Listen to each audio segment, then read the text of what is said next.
Thank you, Speaker Sir, for allowing me to speak on the President's address.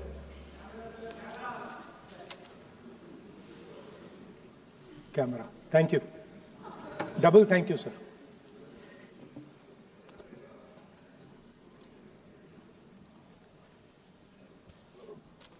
I heard the President's address. I sat there with Kharge ji and I listened to it. And I must say, I struggled through the President's address to maintain my attention on what was being said. Because I had heard pretty much the same President's address the last time and the time before that and the time before that. And it was the same laundry list of things that the government has done. We have done this, we have done this, we have done this, 50 or 100 things that the government has done. And so while I was sitting there, I was thinking, okay, I am being critical about what is being said. And I am saying that this is not the type of President's address that should be delivered. Well, the question came to my mind, what type of address would an India Gathbandhan government deliver? How would that address be different than the address we heard? Because it's no point me saying that it is a laundry list and then not providing an alternative idea. And so today I would like to lay out some dimensions of what an alternative address would look like, what the India Gathbandhan would probably focus on, and where we would lay emphasis. The future of this country is going to be decided by the young men and women of this country, the youth of this country. So I think anything we say has to be addressed to them, has to be spoken to them. The first thing in front of us, and this is something I'm sure the Prime Minister would accept, and pretty much everybody in this room will accept, is that even though we have grown fast, we are growing slightly slower now, but we are still growing.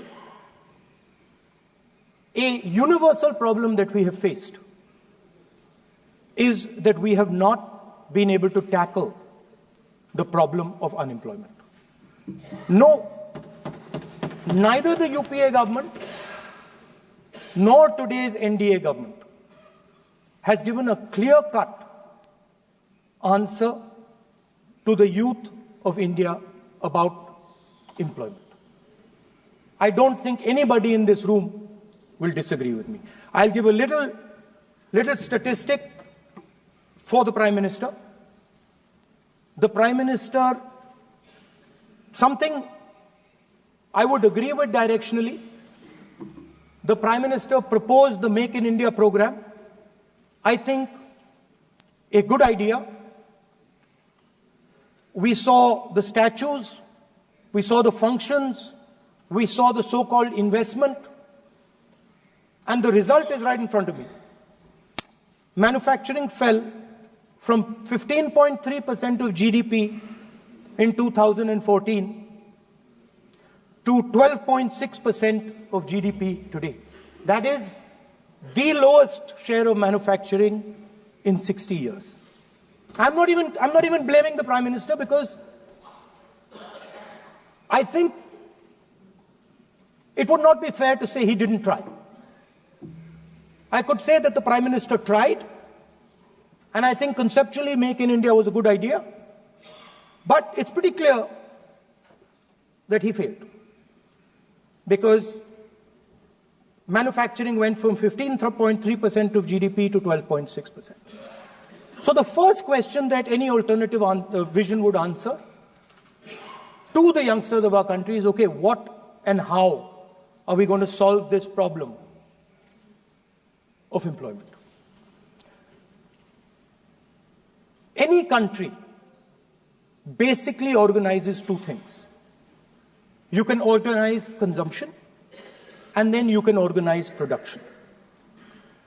Modern way of saying organizing consumption is services. Modern way of saying organizing production is manufacturing. But there is more to production than simply manufacturing. For example, agriculture also is about production. Now, pretty much every government since 1990 has done a decent job on consumption, on organizing consumption. Which are the companies that organize consumption? Uber organizes consumption. Reliance organizes consumption. Adani organizes consumption. But we have, as a country, failed in organizing production. We have excellent companies that try to organize production. They are the Mahindras of this world. They are the Bajajs of this world. Part of Tata's organizes production, but the record of the country in organizing production is dismal. And essentially what we have done is we have handed over the organization of production to the Chinese. So this mobile phone, even though we are saying we make this mobile phone in India, that is not a fact. This phone is not made in India. This phone is assembled in India. All the components of this phone are made in China. The network that has produced this phone is made in China, is owned by China. So every time we use a phone, every time we wear a Chinese shirt, a Bangladeshi shirt, every time we wear a pair of Chinese sneakers, we are paying a tax to China. Because some Chinese youngster is earning a salary to make or to produce that product. So the first message I would give in a presidential address would be that India has to focus completely on production. Because if we do not focus on production and we continue to focus only on consumption, we will find that we will run huge deficits, we will increase inequality, and eventually we will run into a serious problem. Social problem because of unemployment, which we are already facing. If you look at the numbers of the amount of people who are in jail, if you look at the numbers that are spent on internal security, if you look at the numbers spent on our police forces, they're all spiraling. They're all rising. And everybody understands that social tension is on the rise in India. So now the next question comes, okay, so where is this employment going to come from? What is India going to produce? And for that, I'd like to tell all the youngsters of this country that there is a revolution taking place, an exciting revolution. The world is transforming completely. And the change that is taking place, at the heart of the change that is taking place, we are moving from the world of the internal combustion engine to the world of the electric motor. We are moving from petrol to batteries. We are moving wind, solar, potentially nuclear energy. So our entire way of moving is changing. And this is going to change every single thing. It is going to change warfare. It is going to change medical treatment. It is going to change education. It is going to change how we eat. It is going to change every single thing. Now, the last time there was a revolution called the computer revolution, the government of India had a clear focus. We looked at that revolution. It was a Congress government. We looked at the revolution and we decided clearly that we are going to focus on the development of software. And we rode the wave of that revolution. And today you can see the result. I remember people laughing. I remember people laughing when the computer was being talked about. You mentioned Mr. Vajpayee. I respect Mr. Vajpayee, but Mr. Vajpayee gave a speech saying that computers are of no consequence to India. So, what is important when there is a revolution? What is important is that you understand what are the drivers of that revolution and where exactly do you need to focus, where exactly do you need to sit in that revolution. I said that this revolution is going to change everything. And I want the youngsters in this country to think about it. There is a war going on in Ukraine. The war in Ukraine is actually a war between the internal combustion engine and the motor, the electric motor. The electric motor is inside the drone, the engine is inside the tank. And if you look at what is going on in Ukraine, the tanks are dying by the thousands. And small little drones with electric motors, small batteries, not much bigger than that, are destroying the entire tank artillery infrastructure of both Ukraine and Russia. So the drone is the electric motor. The drone is the battery. The drone also needs to see. So the drone is a camera. In the same way, electric cars. The electric car is a motor. The electric car is batteries. The electric car is cameras. Robots are exactly the same thing. Robots are electric motors, multiple electric motors with cameras, with batteries. And this is what the revolution is going to look like. So there are basically 4 technologies that are driving this entire change in mobility. Electric motors, batteries, optics, and then on top of that, you can apply AI. Now people, I want to tell the youngsters of this country, people talk about AI. But it's important to understand that AI on its own is absolutely meaningless. Because AI operates on top of data. Without data, AI means nothing. And if we look at data today, there is one thing which is very clear. Every single piece of data that comes out of the production system in the world, the data that was used to make this phone, the data that is used to make electric cars, the data that is used to make basically all electronics on the planet today is owned by China. And the consumption data is owned by the United States.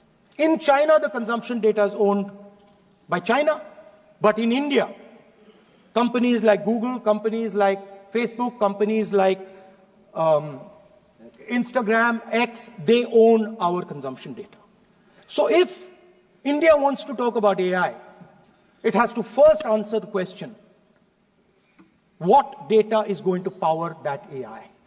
And the answer today is India does not have that data.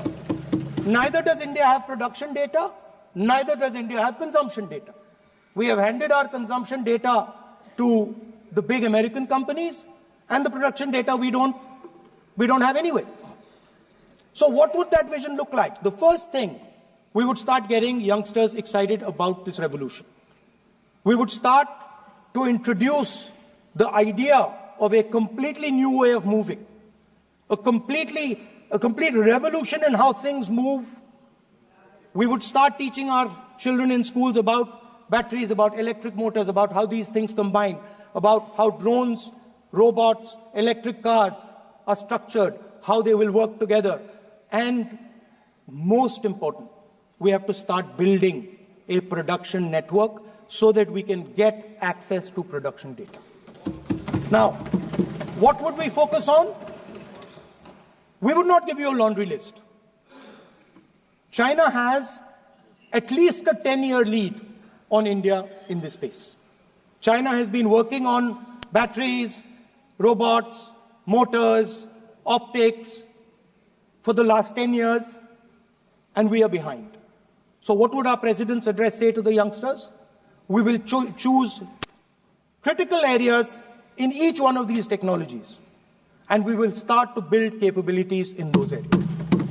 The second thing we would do, we would ensure that our banking system is not captured by 2 or 3 companies that basically do not allow you to build a production system.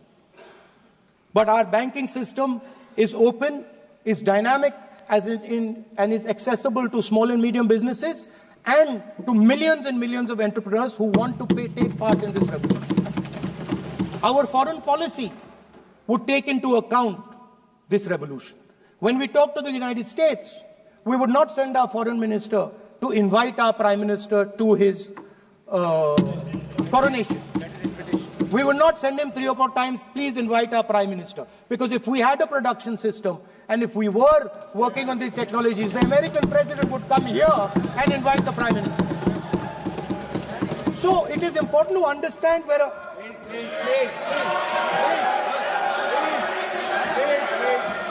So I'm sorry that disturbed you, that question. I apologize for disturbing your peace of mind. It's okay. I've apologized. I've apologized for disturbing your peace of mind. I'm sorry. So we would start by telling our young men and women that they have to be at the forefront of this revolution. We cannot afford that the Chinese are at the forefront of this revolution. Number one.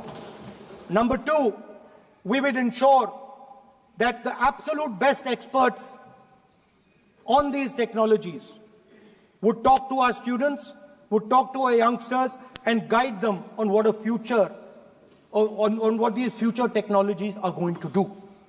We would make them partners in this revolution. Now, we talk about defense. And today, we have the Chinese. And the Prime Minister has denied it. And the army has contradicted the Prime Minister. It's true. The Prime Minister has denied it. The Prime Minister has denied it. And the army has disagreed with the Prime Minister that China is sitting on 4,000 square kilometers of our land, of our territory. The Prime Minister has denied that Chinese forces are inside our territory, but for some reason, our army keeps talking to the Chinese about their entry into our territory, and our Chief of Army Staff has said that the Chinese are inside our territory. This is a fact. This is not invention, this is a fact. Now, but the reason China is inside our territory is important. Because people think that wars are fought between armies and their weapons. But the fact of the matter is that wars are fought by industrial systems. The fact of the matter is that China has an industrial system that is far stronger, far bigger than our industrial system. And that is why they have the guts to come inside this country. The reason China is sitting inside this country is because Make in India has failed. The reason China is sitting inside this country is because India is refusing to produce. And I am worried that India is going to give up this revolution to the Chinese once again. The reason I made this reference is because everything is connected. If and when we fight a war with China, we will be fighting with Chinese electric motors, Chinese batteries, Chinese optics, and we will be buying Chinese motors, Chinese optics, Chinese batteries. It is a non-sustainable proposition. That is why for our security, for the future of our children, for the future of our country, we have to build a production system, and we cannot allow this revolution to go by.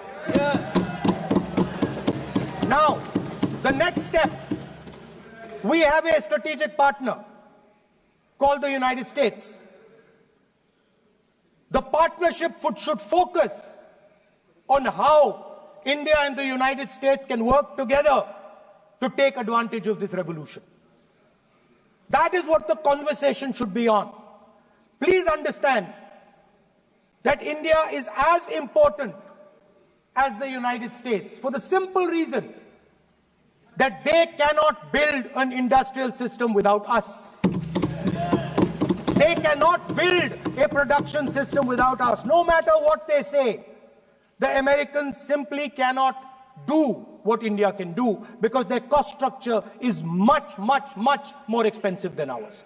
We can build things that the Americans would never imagine. India can do that. So that would be the first part of a president's address. We would talk to the youngsters in India and say to them, we want you to be partners in this revolution. We want to change the Indian banking system so you can have access to it. And we believe in you, we trust in you, and we believe you can take on the Chinese. That's the first part. The second part would be about participation. We have done a caste census in Telangana. And what we have found is shocking. Almost 90% of Telangana is either Dalit, Adivasi, backward, or minority. Almost 90%. And I am convinced that that is the story across the country. I am absolutely convinced that the OBC population of this country is not one less than 50%, possibly 55%. 16% are Dalits, 9% are Adivasis, 15% are minorities. Last budget, there was a photograph. You remember the photograph? Of course. वो मक्खन बांटने वाली, हलवा बांटने वाली photo. मैं हैरान हो गया कि इस बार फोटो ही हटा दी. हलवा खिलाया मगर दिखाया नहीं किसको खिला रहे. So at the center of any new development paradigm for this country, which runs parallel with the production paradigm I spoke of, which works together with the production paradigm I spoke of, is the participation of lower castes, OBCs, Dalits, Adivasis in the wealth of this country. If we look at the largest corporates in this country, they're all owned. None of them are owned by OBCs. None of them are owned by Dalits. None of them are owned by tribals. If we look at the biggest media companies that support the Prime Minister, every day we see the Prime Minister's pleasant face, smiling face on these media. None of them are owned by OBCs. None of them are owned by Dalits. None of them are owned by Adivasis. This is the fact. So central to any new development paradigm is the architecture of a new paradigm. And that architecture of the new paradigm can only be built once the caste census is placed on this table. Because once the caste census is placed on the table, we will know exactly how much of this country's wealth, how much of this country's power, how many of this country's institutions are owned by 90% of this country. There are OBC MPs in the BJP. There are OBC MPs in the BJP. There are Dalit MPs in the BJP. There are Adivasi MPs in the BJP. Remember, you are OBCs, you have 50% of the population, and you have absolutely no power. I know that you're sitting there and you cannot even open your mouth. That is the truth of the country. Speaker sir, so the idea is, on one side, allow India and the Indian youngsters to participate in the coming mobility revolution. Allow them to participate in building robots, in building drones, in building electronic items, in building EVs. And on the other side, running parallel ideas. One idea participate in the mobility revolution. Whether you're thinking of economy, weapons, production, healthcare, India should participate in this revolution. India should become the master of the electric motor, master of the battery, master of optics, and master of AI applied on top of that production system. Now imagine the power of AI when we apply it to the caste census. You imagine what we will do with AI and what we will do with the social revolution in this country when we start to apply AI on the data that we get from the caste census. So we are going to run a parallel track. On one side, participation, revolutionizing the participation of Dalits, OBCs, Adivasis in the ruling of this country, in the institutions of this country, in distribution of wealth of this country. And on the other side, parallel track, challenge the Chinese and participate in the revolution and defeat the Chinese in electric motors, batteries, solar panels, and wind. Yeah. So that is the first two parts of any presidential election address that any India Gathbandhan leader would give you. The final, of course, we go back to the Constitution. This, our favorite, just like the production system is a weapon, just like Jati Jangarna is a weapon of transformation, this is what the entire architecture is built on. I remember before the elections, all of you were saying 400 par, and you were saying you would change this. And then I was glad to see that the Prime Minister walked in and then was forced to bow his head in front of the Constitution. It was a moment of pride for all Congress people that we had explained to the Prime Minister and to the whole country that no force will dare touch this. Yeah. I know that the RSS has never accepted this. Mohan Bhagwatji has said that India didn't get independence in 1947. He has said that this constitution is meaningless. I know that that is at your heart. We will never let your dream come true. This constitution is going to rule India always. Now, एक minute sir Mohan Bhagwat आप नियम प्रक्रियाओं की पालन करें आपसे अपेक्षा sir Mohan Bhagwat जी ने स्टेटमेंट दिया मोहन भागवत का statement sir one second we will authenticate speaker sir Mohan Bhagwat ji made a statement saying that India did not receive independence in 1947. It received independence when the Ram Mandir was inaugurated. We will place that on the table. Now, sir, I would like to mention one small thing, but very important thing. Speaker, sir, this constitution is supported by this constitution is supported by the vote of our people. Without the secure vote of the Indian people, this constitution means nothing. Now I want to bring to the notice of this House some data, some information about the Maharashtra election. Very simple stuff. Speaker, sir, between the Lok Sabha election, which the India Alliance won, and the Vidhan Sabha election, the voting population of Himachal Pradesh was added to the voting roll of Maharashtra. Meaning the entire population of Himachal Pradesh was added to the voter rolls of Maharashtra. Please understand what I am saying. In Lok Sabha, the difference between Lok Sabha and Vidhan Sabha was the population of Himachal. The entire population. What?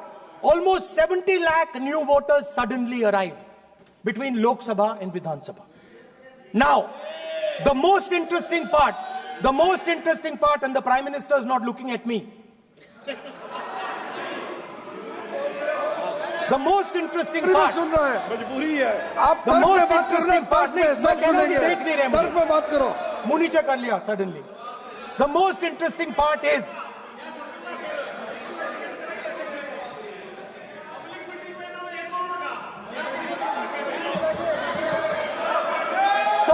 Sir, Maharashtra में more voters were added in 5 months in Maharashtra than were added in 5 years in Maharashtra.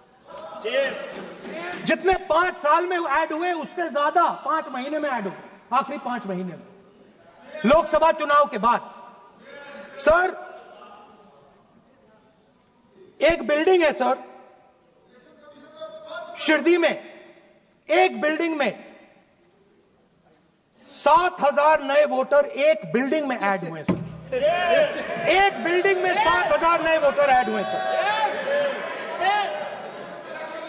Sir, मैं कोई आरोप नहीं लगा रहा हूं, मैं कोई आरोप नहीं लगा रहा हूं, मैं सिर्फ ये कह रहा हूं सर कि ये इसमें कुछ ना कुछ प्रॉब्लमैटिक है कि हिमाचल प्रदेश जितने बड़े वोटर्स लोकसभा के बाद जादू से आ जाते हैं।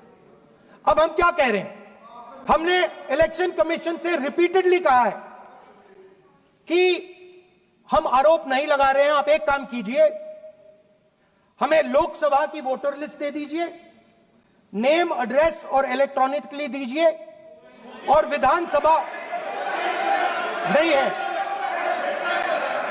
नहीं सर, नहीं नहीं नहीं नहीं नहीं नहीं स्पीकर सर, स्पीकर सर, वो सब वेबसाइट पे रहती है, सब जानते हैं, कभी भी कोई निकाल सकता है। स्पीकर सर, मैं समझा देता हूं sir. Speaker sir, speaker sir, वो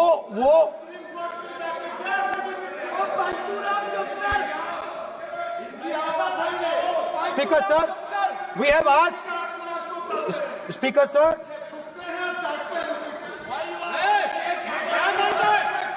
Speaker sir, we are asking this question. We are asking this. Speaker sir, population of Himachal Pradesh. Please. Population of Himachal Pradesh has voted. Extra has voted in Maharashtra. We are saying to the Election Commission, please give us the names and addresses and polling booths of all the workers in the Lok Sabha and all the workers in the Vidhan Sabha, so we can calculate who these new workers are, who these new voters are. Interestingly, the new voters are mostly in the constituencies that the BJP has swept. Please understand, the new voters have been added mostly in the constituencies where BJP has swept. I am still not making an allegation. I am saying on the floor of the House that the Election Commission has to give the data of the Maharashtra elections to the Congress Party, to the Shiv Sena and to the NCP, so that we can see exactly where these voters have been added, who has been subtracted, who has been added, where they have been added. This is not a irresponsible request. This is a very simple request for them to fulfill. The reason I am saying this, sir, is because the rules have been changed. This is not just said in isolation. Speaker, sir, the election commissioner used to be chosen by the Prime Minister, Leader of Opposition, and the Chief Justice. Sir, the Chief Justice was removed from that committee. Why? Why? This is the question, sir. This is the question to the Prime Minister. Why was the Chief Justice removed from the committee? Now, in a few days, I am going to go to the meeting. I am going to go to the meeting. There's going to be Mr. Amit Shah and Mr. Modi ji. And there's going to be me. 2 to 1. Why am I even going to the meeting? What is the purpose of me going to the meeting? I am only going to the meeting to certify what Modi ji and Amit Shah ji are going to say. Right? Whereas if the Chief Justice was there, there could be a discussion. Chief Justice and Leader of Opposition could say, no, we don't agree. So, there seems to be a calculated strategy. Now, just prior to the Lok Sabha, the election commissioner was changed and 2 new election commissioners were placed. Yes. We know that the election dates were changed. Yes. We know that the elections were postponed. These are facts. These are not things I am inventing. So, in order to safeguard this constitution, the entire opposition requests the data for the Maharashtra election. We request the data and the electoral voter list for Lok Sabha and the corresponding list for Vidhan Sabha. And I am very confident that the Election Commission will not give us this information. Speaker sir, that is broadly. So the third element of our President's address would be a determined defense of India's institutions, of our democratic system, and a re-look at our entire democratic framework, and the looking again at all the institutions that have been taken away from the people of India. So those would be the type of things that we would say in a presidential address. I'd like to finally say one thing. In the last, थोड़ा बढ़ा देता हूँ. अब मैं थोड़ा और खींचूंगा. अब और खींचूंगा थोड़ा. अब और खींचूंगा. So in the last, there is a background, a philosophical background to what I am saying. Essentially, what I am saying to the youngsters of India and to this House is that instead of focusing on multiple things, instead of telling us a laundry list, give us a strategy, give us a vision, make it clear, right? Now, there is a philosophical basis to this. There is even a deep philosophical basis to this. I showed you the picture of Shivji, which you didn't allow me to show. I showed that picture for a reason. What does that picture tell us? If you look at that picture carefully, it tells us focus carefully. Do not get distracted. Do not look here and there. Do the job at hand. So there is a philosophical basis to the speech I have given. I have not told the House and the country that we will do this, and this. This is the philosophy of Shivji. Say what you have to say, but be clear that you're going to do that one thing and don't do 56, 70 different things. So there is a link between our philosophical tradition, our religious tradition, and what I'm saying. And that is what India needs to do. India needs to connect the past, the values of the past. You talk about Sardar Patel ji, but you destroy Sardar Patel ji's values every day. You talk about Ambedkar ji, you destroy his values every day. You talk about Nehru ji. No, you don't talk about Nehru ji. Right? You bow in front of Buddha. You destroy what he says. So the point is, you have to be truthful to what you are. Right? And it is important that when you are giving a way forward to the nation, there is clarity. There is clarity of purpose. There is no hatred. There is no violence. There is no anger. Because these things are destroying our country. So my speech has not been angry, has not been nasty. My speech has been very polite, very kind. And I thank the Prime Minister for coming and listening to it.